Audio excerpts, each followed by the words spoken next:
as I was kind of thinking about praying about what I want to talk about, a familiar verse that a lot of you guys probably know, it's Matthew 6:21. In the New King James Version, it says, for where your treasure is, there your heart will be also. So a lot of you have probably heard that verse before, right? Especially, I grew up in the church. I grew up in this church, so I've heard that verse many times. But it makes me think about, where your treasure is, there your heart is also. And so for me, I think about, and I think we get it. We understand that concept of where what you care about is where you'll put your money, right? I'm wearing shoes that I should not have paid as much for them as I did. But for me, shoes are important. I care about them, and I'm not concerned about the rest of what I'm wearing or anything else. But my shoes are important to me. So I spend more money on my shoes than I do my pants, my t-shirts. I don't really wear jewelry or anything. I don't spend my money on that. It's the shoes where I spend my money because that's what's important to me. I also think about, this last year, my wife and I bought a new car. Not a new car, but like new for us car.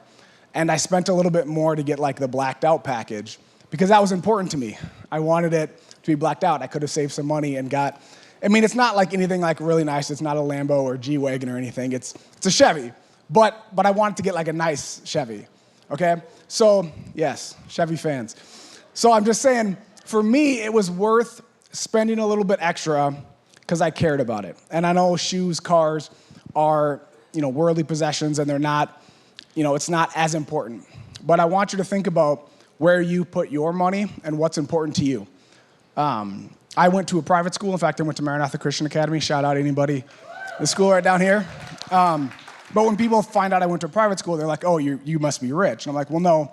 It was just important to my parents that they put the money in private school, in private education for me. It was important to them, so they put their money there. So all of you, I probably don't need to belabor the point, give any more examples. You guys understand that, right? Where things that are important to you, you'll put money into. But that's not actually what the verse says. If you read the verse again, it says, where your treasure is, your heart will be also.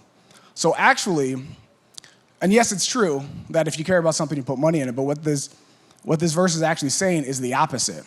It's saying that if you want to care about something, then put your treasure there. It says put your treasure there first, and your heart will follow. So what I want to do is encourage you that are here, that if you're maybe hearing this and you're like, yeah, I don't know if I want to give more money to the church or to the kingdom of God or to advancing different things. Things like this cost money, right? If you're concerned about where your heart is, then I'm going to challenge you to give anyways and watch God work on your heart and move that way. Instead of first having the heart change and then giving, I want to challenge you to give first and allow God to move in your heart. I'll say this every time I do an offering. God's not looking for your money. He doesn't need your money. He wants your heart. And I'll say that every time that I do an offering because I think that's so important. God will take care of this church as long as we're doing what God's called us to do. So that's not what it's about. It's about an opportunity for you to put your heart in the right position. And so that's why we do the tithes and offering here.